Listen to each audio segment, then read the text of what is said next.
Saya berharap sudah saatnya anak-anak bangsa bangun, bangkit, dan berdiri untuk menyingsingkan lengan baju.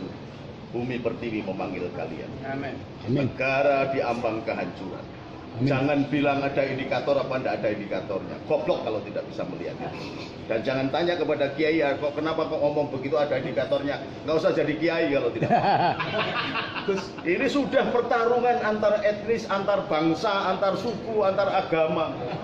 Sudah merebak kemana-mana. Memang sampean picek semua apa nggak? Menonton internet apa nggak baca internet, nggak buka internet. Jangan bertanya dengan pertanyaan-pertanyaan yang konyol gitu loh. Ini bangsa sudah diambang kehancuran. Pemimpin-pemimpin kita itu tidak ada yang benar di mata pendahulunya atau di mata setelahnya. Mulai Bung Karno dianggap tukang kawin, ganti Pak Harto dianggap tukang korupsi, ganti Habibie kebangsaannya double, diganti Gus Dur, ganti Gus Dur, diturunkan juga yang ulama yang enggak duit aja nggak ngerti, dicap korupsi, duit aja nggak pernah ngerti. Sempat saya tanya Gus, sampai kenapa nggak mundur saja sih Gus? Saya malah dimarahi oleh Gus Dur. Saya jalan ke depan aja nggak bisa masa. Ini kita diganti oleh Megawati dikatakan penjual negeri, diganti oleh SBY presiden yang ragu-ragu sampai wajahnya ditempelkan di silet kebo. Coba, ini kan lambang negara, Bung. Betul. Lambang negara di Amerika yang negara paling bebas sekalipun mendekati titik istana presiden dari jarak 40 meter ditembak mati. Kita enggak. Jangan begitu. Sudahlah, saya dulu pendukung Gus Dur diturunkan, sakitnya masih di sini. Jangan terulang lagi. Kalau memang jantan mau nurunin Jokowi, tarung dengan sistem yang ada. Ya. Jangan dibiasakan mengimpeach presiden. Jangan. Itu merupakan budaya yang biadab dan tidak jantan. Kalau mau berjuang jadi pemimpin, ya berjuang dengan benar. Jangan kemudian sudah dipilih, kemudian mau diturunkan, mau diinikan. Jangan bertanya apa indikatornya ada, apa pelawannya.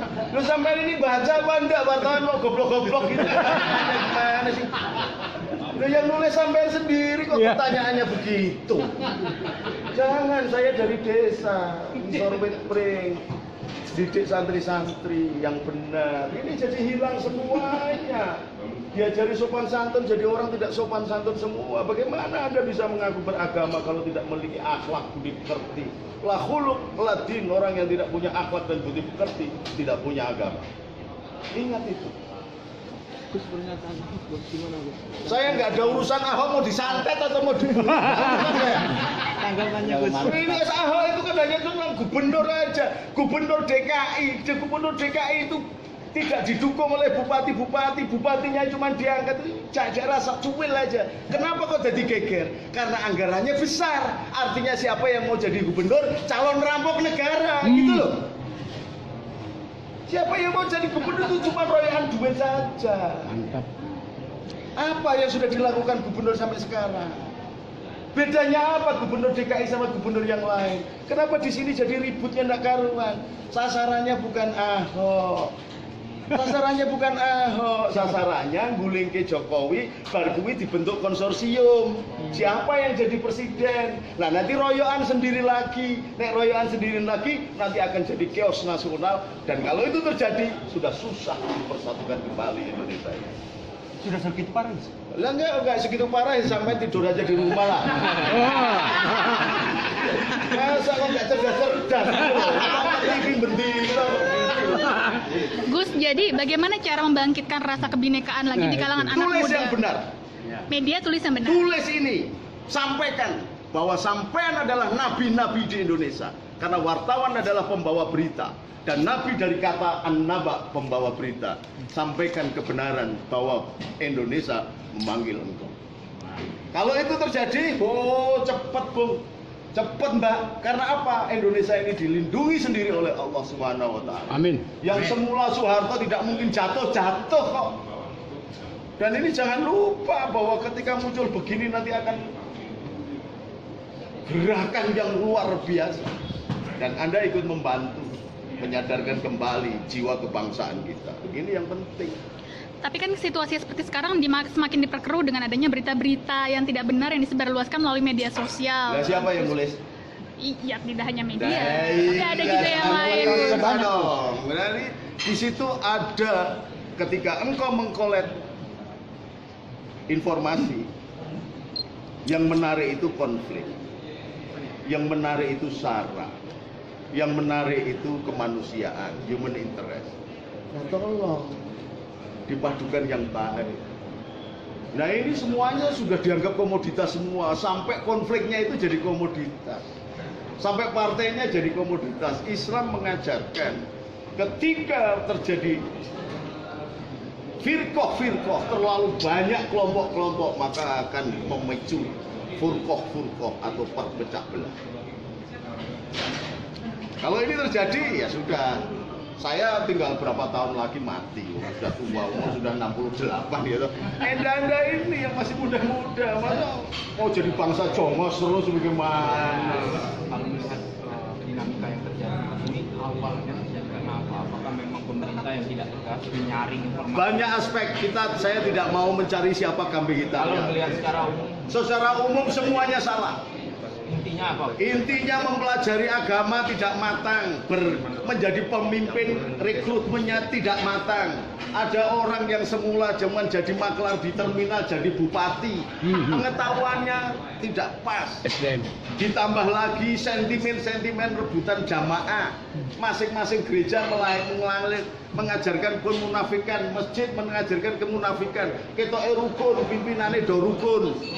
Hanya untuk menghabiskan dana dari FKUB yang di dalam pemerintah, tetapi di bawahnya, di lingkungan gerejanya, di masjidnya, di kuilnya menceritakan tentang permusuhan. Tidak benar. Apa karena terkait pendidikan juga? Enggak, pendidikannya tinggi-tinggi. Zaman dulu bisa merdeka, orang lulusan SD aja bisa jadi pejabat tinggi. Sekarang ini S1 aja nggak ada artinya.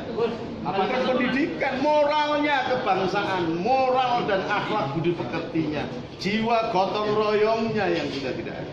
Apa itu terkait yang pelajaran PMP yang Ya nggak ada kok, PMP Pancasila nggak ada, budi pekerti nggak ada. Bagaimana sampean bisa menjadi bangsa yang bermoral kalau itu tidak ada? Gimana gerakan-gerakan semacam apa? Kembalikan ajaran Pancasila. Kalau P4 dulu dipakai oleh rejim tertentu, ya tolong P4 tapi yang tidak dipakai.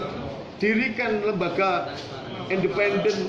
Sekarang ini yang bikin malah lembaga hukum yang saling tumpang tindih. Ada jaksa, ada polisi, ada hakim, ada lembaga ombudsman, ada KPK, masih ada ini. Tumpang tindih gak karuan, masing-masing butuh setoran, Bung. Jadi makin kacau. Kembali ke sistem lama, konstitusi. Kembali ke Undang-Undang Dasar 45 yang asli.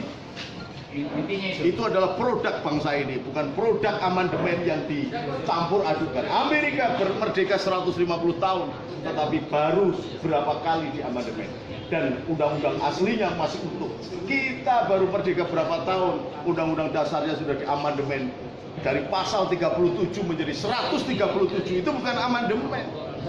Itu perombakan terhadap undang-undang dasar 45. Dan kita bukan Indonesia, Bu. Jadi berubah, silakan. Makanya ini kita akan mengajak, kenali lagi Bhinneka Tunggal Ikanya, Pancasilanya, bahwa gotong royong, bahwa sudah tidak ada kewajibanmu ente sebagai bangsa Indonesia berkewajiban membangkitkan ini negerimu. Kamu mulai lahir, mati, cari kerjaan, ngising di sini kok tidak bertanggung jawab, munafik sampai tidak bakal masuk surga. Apapun agamanya. Makasih. Ya. 0818 249 033.